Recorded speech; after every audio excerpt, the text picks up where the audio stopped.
传统的过年拢是要等到元宵过后才算过完年。虽然春节过后各行各业拢陆续恢复日常，不过台南市议会依照鼓励，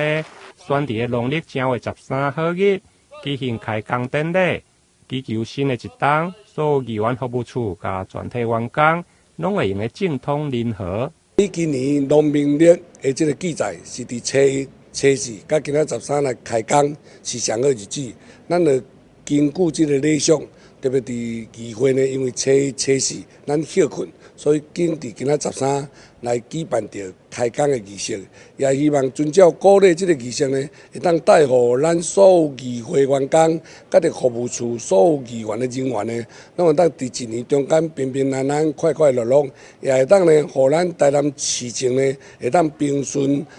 议会呢，所有的政通人和，达到呢双赢，互人民的健康快乐，市政的建设有成，达到呢所有百姓快乐的日子。伫简单的青花素果，由议长郭信良甲几位议员代表、议会以及主管甲全体员工，每人手摕清香，虔诚的祭拜，希望新的一冬，全体人员身体健康，开工顺利。台南新闻林根采访报道。